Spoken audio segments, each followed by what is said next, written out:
Hey gamers, welcome to my game room. AJ from Rolling With Roc here. It's Monday, ROCtober 19th, and we are continuing the countdown to number 1 of my top 67 board games of all time with numbers 30 through 26. Just a few quick reminders before we get into the list. This is the month of ROCtober, and I am putting out new board game content every day of the week. Monday through Saturday, I am doing stuff here on YouTube. Monday, Wednesday, and Friday is continuing the list of my top 67 board games of all time. Tuesday is a Roc review where I take a deep dive into a board game. And on Thursday is Roc Reacts where I unbox a board game.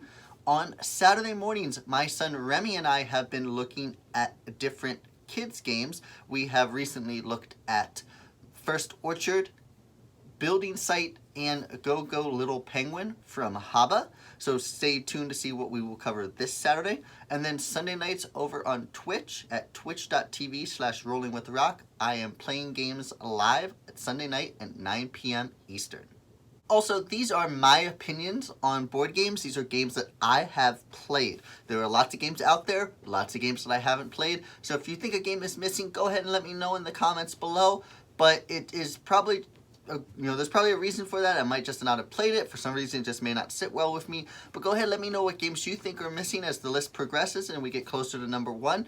Let me know your thoughts on these games as well. Remember, every comment per video that you leave in a video labeled ROCtober earns you an entry into Board Game Trick or Treat at the end of the month, Halloween night, ROCtober 31st.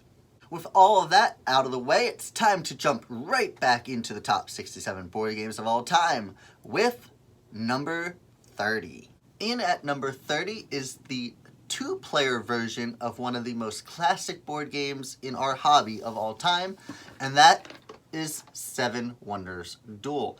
And I'm sure there's a lot of people, the minute I show this game off, going, wait a minute, we haven't seen Seven Wonders yet. And yes, that is true. You haven't seen it yet. Little bit of a spoiler here, but I do have Seven Wonders higher on this list than Seven Wonders Duel. And I know that throws a lot of people for a loop because on BGG, Seven Wonders Duel is a higher rated game. Most people say that Seven Wonders Duel is a better game than Seven Wonders. And I mean, this is my number 30 game of all time. So you can tell I do love Seven Wonders Duel, and I will talk about that. But when we get to Seven Wonders, I will tell you why I like Seven Wonders just more than Seven Wonders Duel. But again, they're both in my top 30. I love them both. But let's go ahead and specifically talk about Seven Wonders Duel right now. And this is, it's a very good game if you want Seven Wonders at 2 players. And admittedly, I probably am getting Seven Wonders Duel played more often than Seven Wonders just because of the player count. My wife and I can play Seven Wonders Duel anytime we want because it's a 2-player game. The Seven Wonders game itself, you need at least 3 players, and I think it plays even better with more than 3. And usually our game group is at 3, so that's where we play there. Now, I do have the Pantheon expansion for Seven Wonders Duel, which is in here as well. But there is just aspects that I really like of Seven Wonders Duel. First off is this board right here, which is like your military track board. It does a couple other things, but this is like a tug-of-war board, basically. When you play a military card, you move the military marker, which is this guy right here, up 1 space, so towards your opponent. If at any time either player moves that marker to the very end of that line, they win via military victory. You can also collect scientific markers, which are these things. These little circles that have different symbols and powers on them. If you collect enough of those, you can win the game. And otherwise, you win by having the most points at the end. But this is, I actually have a couple of upgrades for it. I have the broken token for Seven Wonders Duel. Is it necessary for this game? Because there's not a lot of components. It may not be, but for games that I really like that have upgraded components like the broken token, or in this case, the metal coins. Like, I am a sucker for metal coins. Probably my most liked upgrade to do for any game is give it metal coins. But I would say if you like Seven Wonders Duel, it's not a bad thing to put in a nice broken token like this. But you have these little cards, and one thing is Seven Wonders Duel has little cards versus the normal standard American size cards. I always prefer games with standard American size cards. I don't really like little cards. I will talk about that in other games down the line as well. But for me, always, I prefer bigger cards to little cards. But that's okay. It's supposed to be a small game. I get that. So one of the biggest differences between Seven Wonders Duel and Seven Wonders is that in Seven Wonders, you're dealt a hand, you choose one card, you pass it to the next player, they choose a card, so on and so forth. That's how you draft in that game. In Seven Wonders Duel, let me see if I can find the little card. Here we go. This card, that's for with the expansion. Is there one for not the expansion? Thought so, somewhere. Oh, here. Okay. So this card right here, and it may be hard to see, I'll see if I can get it. That shows you how you create these little pyramids of such for the card drafting. And then the colored backs are the back of the cards, and the white backs are the front of the cards. So that shows you how, like, sometimes you're going to see some of the cards, sometimes you're not going to see what they are. And then you have to draft them kind of blindly. It's an interesting mechanic. I think a lot of people prefer that to Seven Wonders' style. But for myself, with the way drafting is, I kind of like the concept of the way Seven Wonders works, where you have a hand, you draft a card from it, you go, oh, I would also like that card, and kind of hope that it comes back around to you. There's another game that we're going to talk about in this list that really benefits from drafting, in my opinion, and I'll mention no more then. So then you do the same thing with that. So that's kind of, I think, I'm not as much of a fan of the drafting aspect in this game versus in Seven Wonders. Now, I think a lot of people are. That's fine. Again, this is my list, and that's the way it goes. Other than that, the game does play a little bit differently because you are given 4 of these Wonder cards. Oh, interesting. Some of them are, oh, they're just flipped. So these are cards that you can complete. Each player is dealt 4. However, only 7 of the 8 can be built. Once the 7th one is built, the other player cannot build their 4th wonder. Hence, 7 wonders. It would be kind of silly to make an 8th wonder if it's called 7 wonders, right? So each one of these has building costs, your standard resources and then your special resources. And then they have a bunch of different abilities on them, giving you victory points, giving you resources, military power, coins, different type of cards, and the such. These are, basically your goals for the game. So I like those about Seven Wonders Duel. And then you do have these mythology cards. And these go above the Pantheon board here. So this is a different board that you have that goes right on top of this one. So they will sit little nestled like this. Let me go ahead and grab it. So they sit like that, right on top of there. And then cards in these little slots up here. These are where these mythology cards are going to go. So you're going to take a mythology card. This is the door. You always put the door in a certain spot. But then you have different... The really cool thing is they don't just have one pantheon. They have different pantheons from different religions. So you have Greek, you have Roman, you have Egyptian, and I forget what these other 2 are called. This tells me.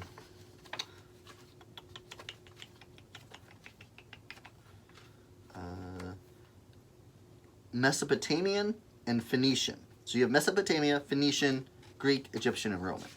And so they have different, they focus on different things. So like Roman, they all focus on a different kind of aspect of the game. And you are drawing your different cards. these all have different things that you are supposed to do with them. But a lot of these cards were like, this is the palace.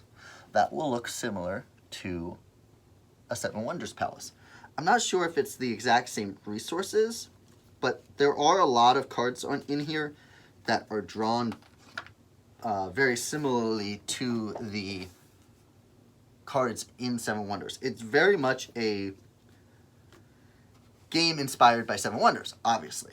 It does have its differences, and I think those are okay. If you want I guess the biggest thing that I would say about Seven Wonders is if you want a Seven Wonders experience and you only have 2 players, obviously, you definitely want to play with Seven Wonders Duel. But for me personally, if I want a Seven Wonders experience and I have the option to choose between the 2, if I have enough players, I will choose Seven Wonders over Seven Wonders Duel. Now again, that doesn't mean I don't dislike this game. I have metal coins and a broken token in this for a reason. I like this game a lot, and it's at my number 30. I just do prefer Seven Wonders to it. But again, that is number 30, Seven Wonders Duel from Repost Productions.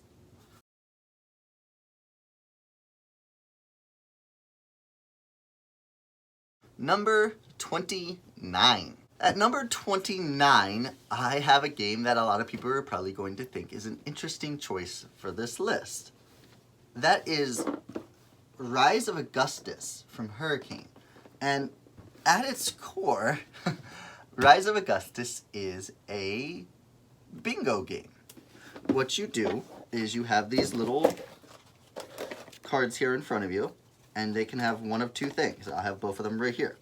You can have card with senators on them, or you can have a card with territories. Now, it's called Rise of Augustus. This is a Roman-themed game.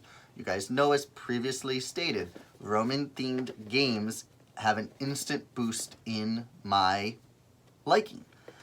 I have an affinity for Roman-themed games. However, while this is essentially a game of bingo, so what you do is you will always have a couple of these cards out, most of the time 3 in front of you, except for very rare circumstances.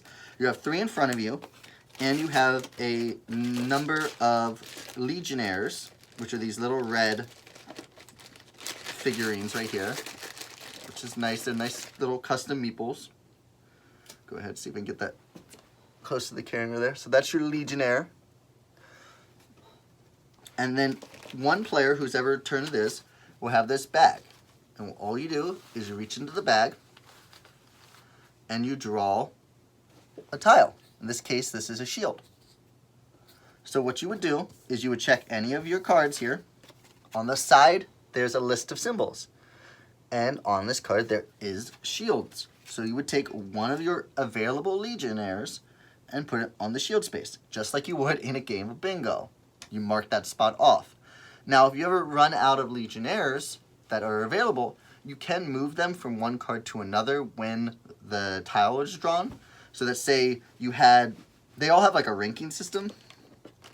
This one shows you the outcomes of which, I don't think I can get that, maybe like that, yeah. Shows you how often each number comes off. So like swords, there's 6 swords in the deck, but there's only 1 dagger in the deck. So if you have a legionnaire on sword, and then you draw a dagger and you really need the dagger, it might be a good idea to move it from the one to the other, depending on what unlocks. And then you have different bonuses. So if first player to get 3 senators gets a bonus.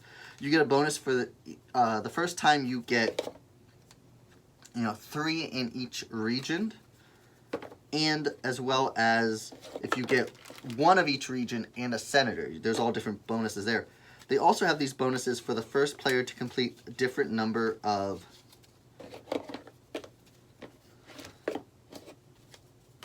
cards in general, no matter if it's legions or area. So you can get like 2 points for 2, 4 points for 3, 6 points for 4, 8 points for 5, and 10 points for 6. But the way these work is as a press your luck. You have to take them when you get that card. So if you get to the fifth, you get to your fifth completed card, and you don't take the 8, you can never take the 8 again. That means you're going for the 10.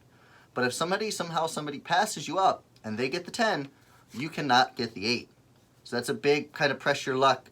How far do you want to go before you take the points? There's also these bonus cards for having gold and wheat, and some of these cards show that on them. Oh, here's a good one. So the territories have a bunch of different artwork in the back of them. Everything doesn't matter in the artwork except for the gold and the wheat. It's kind of an odd thing, but it's the way the game works. When you complete a card that has gold on it, you get the gold tile. You're the first one to do so, you get the gold tile. Then it's when somebody builds to match you. So if you build 1 and then somebody else builds their 1, they take the gold. But if you build 2 and then they build their first one, you keep it. But if you build 2, then they build their second, they take the gold. So does that make sense how that works? And the same thing with the wheat. The wheat works exactly the same way. They're 2 separate resources. And then it is the first player to complete 7 cards that ends the game. Then you count up your points. Each of the cards has a point value at the bottom. Like this one has 12 points right here. But some of them have question marks. Like this one has a question mark. And that's because the power on the right side there has, it tells you that for that region, each card that you have gets you 6 points. So if you have a bunch of cards for that region, you get points that way.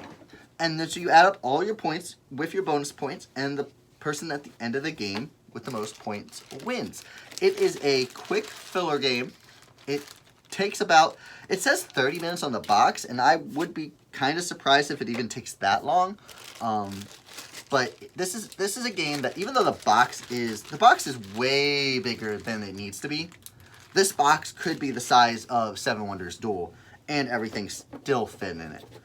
And that, I mean, that's one of those things where, you know, with the publishers and all that, they like to put things in bigger boxes so that they can have a bigger table presence when they're on shelves. But this game really should be packaged a lot smaller. That's really the only downside to Rise of Augustus. I really like that it's quick. You can play it very fast. You could take it out of the box and just put it in like a plastic bag and you could travel with it. We have done that when we've gone on vacations and things like that. We take this game with us because it's so easy to play. It doesn't take up a lot. It takes up a little bit of table room, but not a lot. And when you just really have it as a nice, quick filler game. And that is one of the big reasons it comes in at number 29, because it is so fast. It is very easy to bring with you. You can bring it out to the table. It's so easy to explain. Everybody knows how bingo works. It's a gamer's version of bingo. And while for a lot of people that probably might be off-putting, you know, I'm probably never going to play bingo, but with a Roman theme, with the actions and the mechanisms that this game takes, I really enjoy it. We're not going to play it all the time, but it is a great filler game. So in at number 29, that is Rise of Augustus.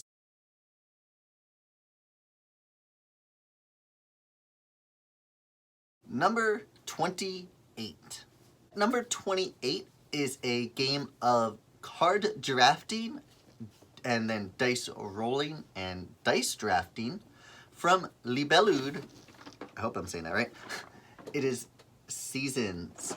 Now, to be completely honest, if I had played Seasons recently, this game would probably be even higher on my list. I really like this game. It checks a lot of boxes for me. And one of the things I love the most is just the way it's played. So you have this wheel. This is like a year season wheel. It's divided. It has 3 years right in the middle here, and then it has 4 seasons. Here. So you have winter is blue, green is spring, yellow is summer, and then red is fall. And see if I can get that close enough for you to read. So each season, let's go ahead and show you winter. Each season, there are 2 more prominent elements. In this case for winter, that is water and air. Then fire is slightly prominent, and the least prominent is ground or earth. And each season is similarly but differently labeled. What this means is, so you have, I'll show you the winter dice. You have 5 dice in a color. Here are the blue ones for winter. And each of those have different symbols on them. So you can see the water symbols there, a water and a air symbol. That symbol is for drawing a card.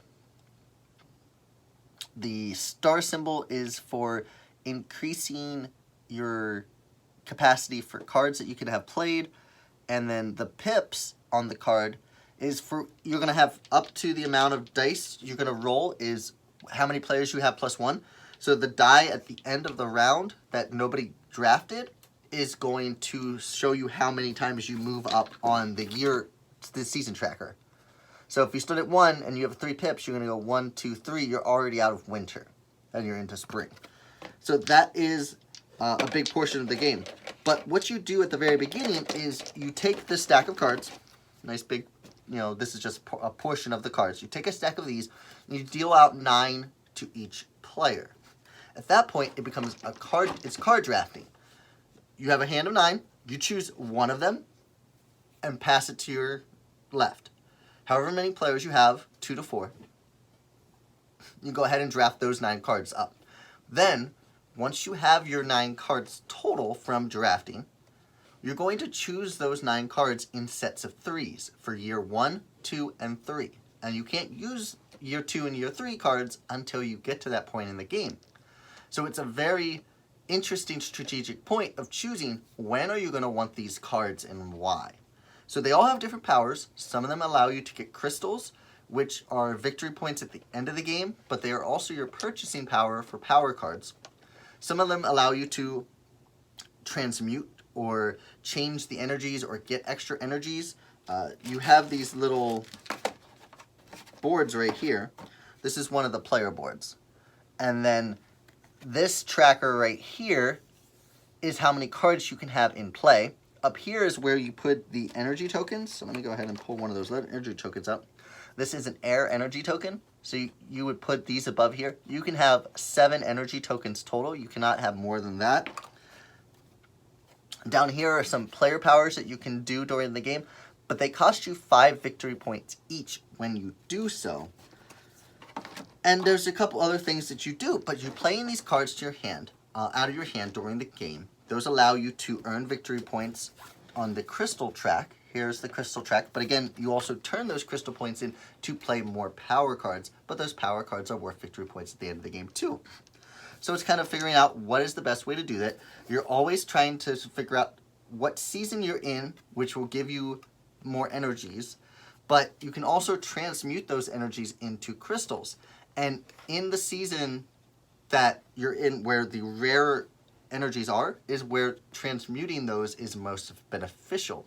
So if you happen to have some fire energies and you're in spring and you don't have any reason to use those fire energies, if you get, let me go ahead, if you get this border symbol on the outside of your die, that's transmuting, and that allows you to change those energies into crystals for victory points or power for buying.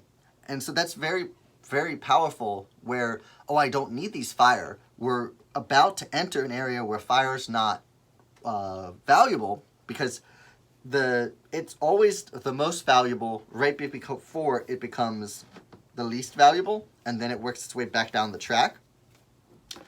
Kind of like it's always darkest before the dawn kind of thing.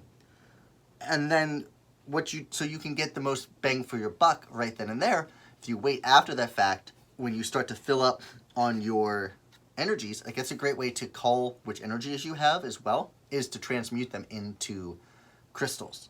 And you're building these cards that has and I will say an interesting art style. It's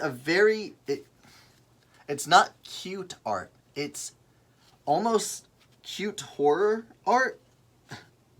It has a very cartoony look, but a lot of them are like, that's one of the art styles. or that. So it's cartoony art, but it's very not necessarily what I would call cute art, or even maybe kid-friendly art in some ways.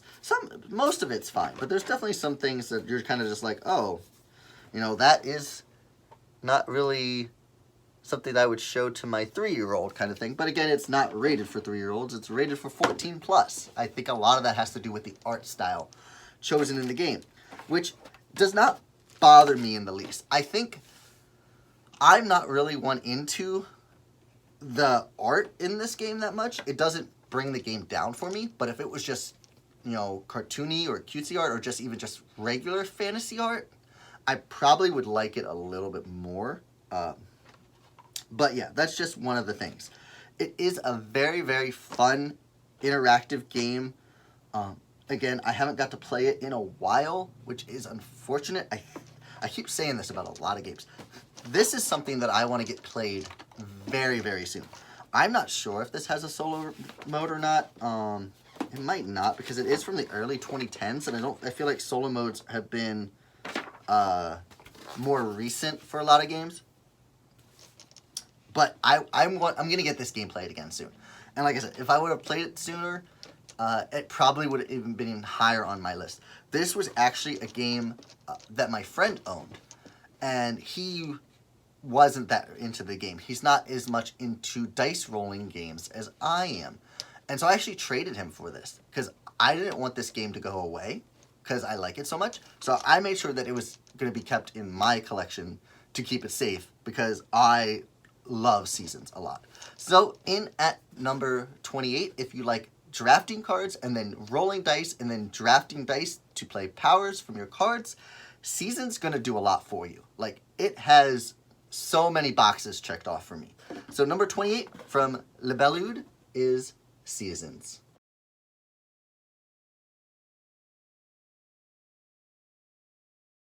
Number 27. In at number 27 is a collectible card and dice game that I played competitively for about 1.5 years, maybe 2 years, up until when, like a little bit after my first son Remy was born.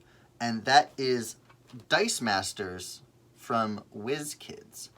And this is, I feel like a lot of people don't know about this game. There's only a few people in the board game hobby that really talk about Dice Masters. And this is a game that is developed by some pretty deep, good names in the board game industry. This is from Mike Elliott and Eric Lang. I think this game deserves a lot more talking about than it is given. I know that choices from the way they have done the game over the years has kind of led to a decrease and then a slight increase in interest in Dice Masters. But when it first came out with the first couple sets of Avengers vs. X-Men, Uncanny X-Men, this game was very, very big. They had regional tournaments that they would call WizKids Opens, or WKOs, and those would be just giant tournaments of people. You could do one of two things, and this is where I was talking about earlier with drafting again. You could buy packs of cards, and each pack would have 2 cards and 2 dice in it, and you would have like 12 packs or something. Everybody would open up all of those packs in front of them. And then you would put all the dice in the middle, and they call this a rainbow draft. And you put all the dice in the middle. Most people would put it in a rainbow. I wouldn't bother because I'm not probably able to do so because I can't see a lot of the colors. But I love doing rainbow drafts. And so you would have all the cards that you drafted, or you started with, in your hand. All your dice would be in the middle. So everybody can see the proportions of all of the cards and dice that are out there. And if you know the cards, you have an idea of what the dice are going to equate to. But there are usually 3 different versions of each card. A common, an uncommon, and then either a rare or a super rare or something along those lines. So if you saw a singular die that, say, for Captain America, you wouldn't know if that equated to a common, an uncommon, or a rare Captain America card until you saw the card come around. If you saw the card come around. So you can kind of see the dice out there. You have your 12 cards. You choose whichever one you want. Some people draft solely for that tournament. Some people draft to collect the card so that they can put it into the collection for later. Some people hate draft so they can keep that card out of other people's hands. Everybody plays the game a little bit differently. And again, that's just one way of playing it. So everybody drafts all of their cards. They go around the table. Then you get all of your dice. And that's the team that you use for that tournament. Other way of doing it is you create a team. And so like this box in here has a specific team that's built for this game. Now, these are all old cards. Again, I haven't played this game in a couple of years. I haven't been keeping up with the sets for a couple of years. So almost all, if not all of these cards as a current tournament would have been rotated out. Now, they do play some Legacy Golden Age tournaments where I could use these cards still if I wanted to. But because I haven't been keeping up with some of the newer sets, there's probably a bunch of other cards that go along well with these when you combine them that, you know, I would have trouble as well. But you can bring a set of 8 cards as well as the dice that go with them. So let me go ahead and pull out a couple dice here and show you. Here's a good one. So I have this card here called Multiple Man. Nice and shiny Multiple Man right there. This is, I believe, a super rare card. Yes. And I have the dice to go along with it. And I'll show you where this equals out at. So right here shows you the 6 die faces of the card, of the die on the card. And then here's the corresponding die. Now you can have as many number of dice as it tells you on the bottom here. In this case, I could have up to 6 Multiple Man dice. You would have, so I have a playmat here. I'll show you a playmat. This is just one of the playmats. This is a playmat for the Amazing Spider-Man set. And you put your card in one of these 8 spaces on the side here. And then you put the corresponding dice in the whites on the side. When you use your sidekick dice, which are your starting, so these are sidekick dice or NPC dice. They call them different things based off of the IP that the game's in. Because Dice Masters is one of the coolest games where it has a bunch of different IPs. It has Marvel, it has DC, it has Dungeons and Dragons, Teenage Mutant Ninja Turtles, Yu-Gi-Oh!, WWE, and there's probably other ones that I'm forgetting at this point. But basically, you always have the same 8 dice. These ones are special grade ones from a collector set. Sometimes there's just regular white ones, but they all have the same look at them. They have one symbol, which is like a pawn, and this is called your sidekick or your NPC. That's why it's called a sidekick die. Then on the opposite side, you have a question mark, which is any random, can be any of the 4 energies. And then, of course, you have the 4 energies, which are, you have your lightning bolt, you have your mask, your fist, and your shield. And what you need those for is, let me go ahead and show you. At the top right here, or the top left, I'm sorry, is a symbol. There's a number and then a symbol. And what that means is to buy that card, you have to have, in this case, 4 energy. One of those energy needs to be a lightning bolt. Now, there are cards that will have multiple symbols at the top, and for any symbol at the top, you must have at least one of those. And so what you do is you're going to start, you have your 8 dice, you put 4 of them into a bag, and you draw the other 4 to start your turn. There are some rules variants where the first player will only start with 3 dice to try to balance the game out a little bit. They kind of have to change the rules as the game went on. I'm not sure if that's still the case or not. When I was playing a couple of years ago, that just started to become a rule. So don't hold me on that one. But in this case, you draw 4 dice out of your bag, you roll them. If you roll any of the NPCs, right like this, at the top left there, you can see it's a 0. That means it has a 0 energy fielding cost, and you can move it into your field for free. Then, whatever else you rolled, in this case, let's say I rolled those 3 symbols, so 2 question marks and a mask, I can use 3 energies to buy, in this case, any card that I want because I have the question mark. Now, I could not buy this Captain America card because it costs 4 energy. I don't have 4 energy. But I could buy this Black Widow card because she only costs 2 energy. And that's kind of how the game works. Is you buy that die. Let's say I bought the multiple man here for 2 energy, and I would take 2 of my energies, throw them into my use pile. The other energy still stays in my reserve pool. I take 1 of the multiple man dice and put that in my use pile as well. Then at that point, if I wanted to use the sidekick that was in my field zone, I could move it into the attack zone and attack my opponent, or I can leave it in my field zone to use as defense later. The energy that is in the field zone can be used for what they call global abilities. I don't think any of the cards I have out at the moment have a global ability on it. Let's see, do I have global abilities? No. I don't have an example card of a global ability with me at the moment. But on the bottom of some cards, there it will say global ability, and then it will give you a resource cost. In this case, because I have a question mark, I could use basically any global ability.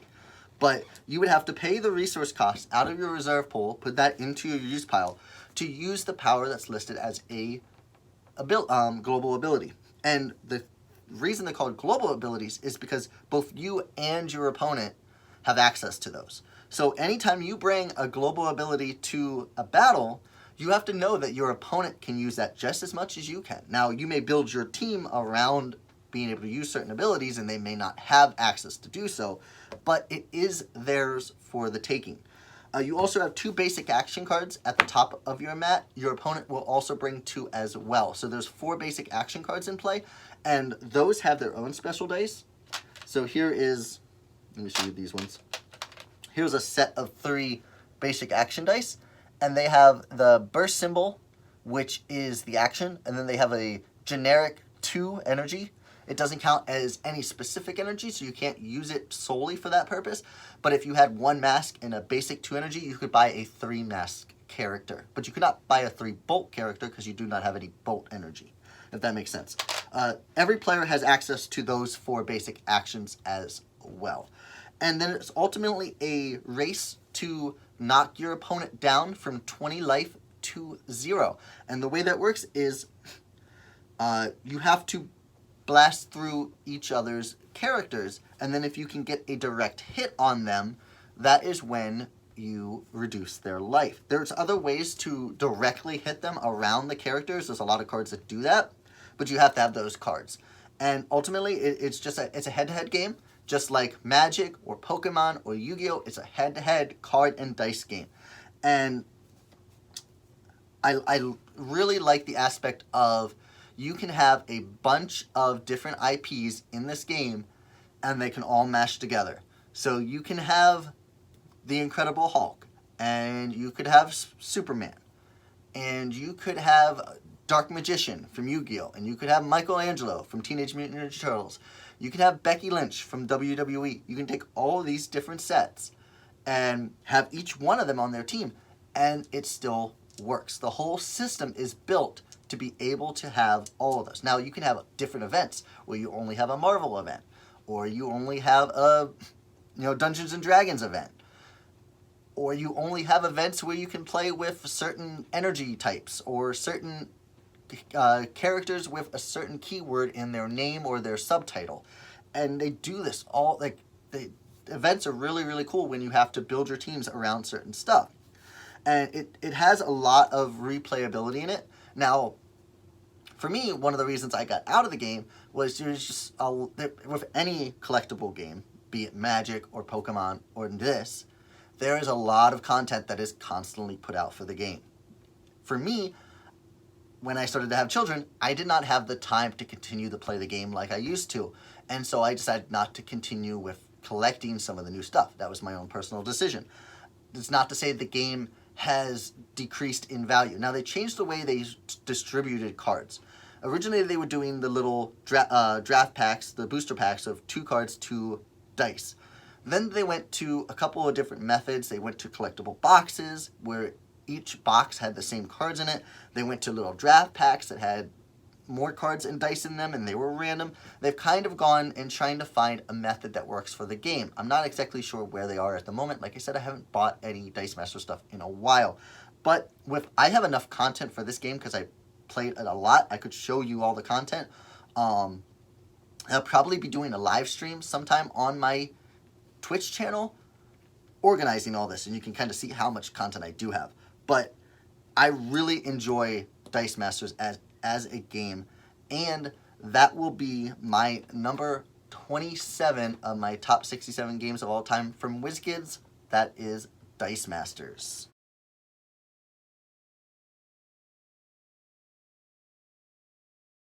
Number 26.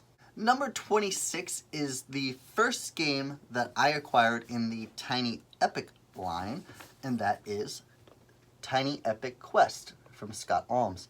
And Tiny Epic Quest is basically the Legend of Zelda in a box. I don't know if even if they made a Legend of Zelda board game, if it would be as good as Tiny Epic Quest. Obviously, it's not a Legend of Zelda board game. It's Tiny Epic Quest. But there is so much, like, inspiration in this game to The Legend of Zelda. And as a Legend of Zelda fan, I like that. So you have, each character is given 3 what they call item meeples. And they look like, let me get one of these out of these bags here. Start ripping the bag. They look like this. A little meeple with holes on either side of their hands so that they can hold these little items. And here are some of the items that they can hold. You have shields, magic staffs, and swords. And then they have a bunch of other items. Looks like I'm missing one out of here. I'll have to check that. Hopefully I'm not missing an item. But you have all these little items. And if you're a Legend of Zelda fan, a lot of these will look familiar. Like you have bombs, and a boomerang, and a fairy, and potions, and a lantern, and even a rupee, and a bow. And then they put a pan flute on here, but you know, pan flute, ocarina. They couldn't be exact, obviously. But you'll make this little item rack that'll stand like this, and you can take the items off of there. Then each player, what am I doing here? Oh yeah. These cards here will make your map. So you got these cards here. These are your kingdom map. And they have different things on them. They have the castles from which each player will start from. One for each color. They have the dungeons on them. So this is the forest temple, basically. Again, they're even the temples are even very similarly named to the Legend of Zelda. So that's the forest temple, and what you have to do is, I swear there's a die in here? Yeah. What you're going to have to do on each of your turns is you have these dice that you're going to roll. And this is like a press your luck kind of aspect, is you have these different symbols on these dice. And depending on what you roll on them is what you're going to do on that turn.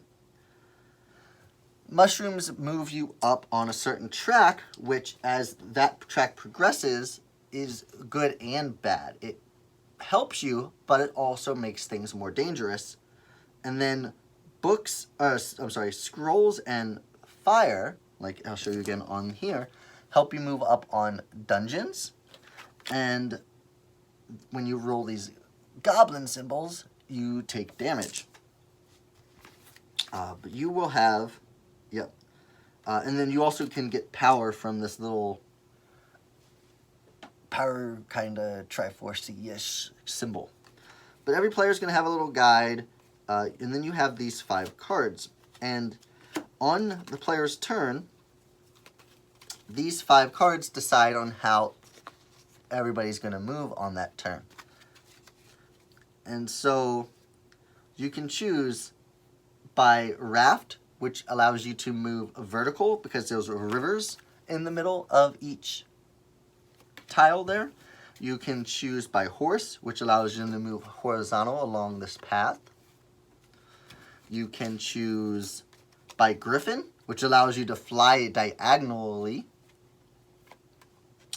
You can do by ship, which you're going to have a map of cards, and then you can fly, you can take a ship to any of the other coastal ones, so any of the ones along the outside of the map.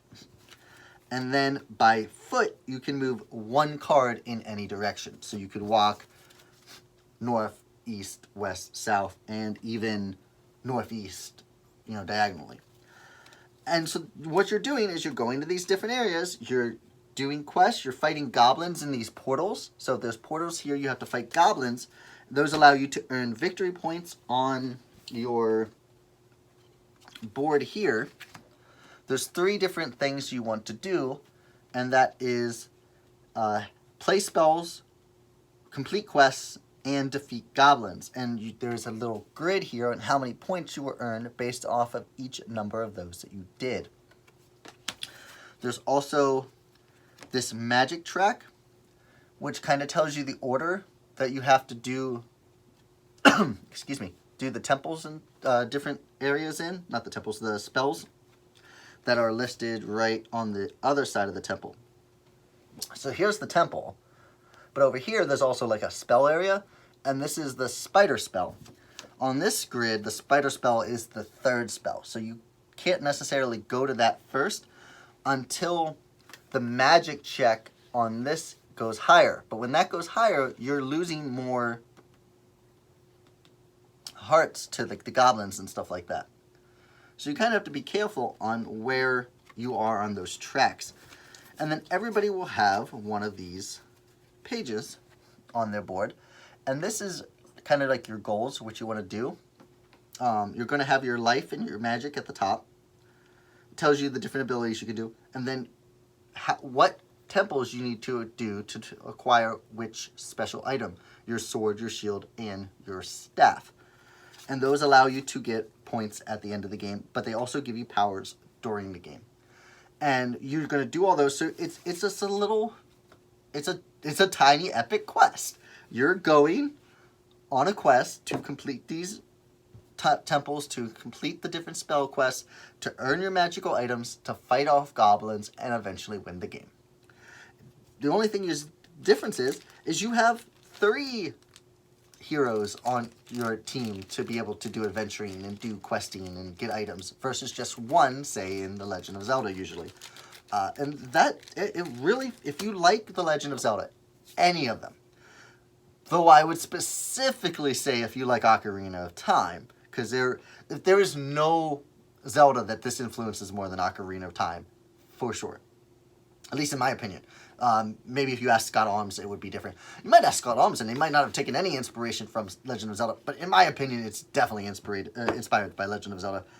If you like those video games, you will absolutely adore Tiny Epic Quest. I had been looking at getting this for a very long time for my wife, who is a very big Legend of Zelda fan, and just this year, we finally picked it up at our game store. I had been looking at it at the shelf for a long time. We went to the game store just so we could support them doing everything that's been going on. And I was like, you know what? I'm going to get Tiny Epic Quest. I'm going to give it to my wife for her birthday over the summer. And we played it a bunch of times during that first couple week period that we owned this game. And we've loved playing it every single time. We played it at 2 players. We played it at 1 player. I believe there's even a solo mode in all the Tiny Epic games. I'm gonna have to try the solo mode of Tiny Epic Quest and see how that stacks up. I'm assuming it's gonna be great too. I have not really heard anything bad said about Tiny Epic Quest. I know there's a bunch of Tiny Epic games. Some of the themes of those games don't necessarily interest me that much, but again, since I like Zelda, since my wife loves Zelda, this one was high on the list. Now, I did an unboxing recently of Tiny Epic Dinosaurs. I haven't got to play Tiny Epic Dinosaurs yet. I would expect next year at this time that Tiny Epic Dinosaurs will also be on this list because just like if it's anything like Tiny Epic Quest, where I really like how this game is put together, and I like the theme, I like the dinosaur theme, I will probably like Tiny Epic Dinosaurs as well. But for now, in at number 26 and completing this episode is Tiny Epic Quest from Gamelin Games.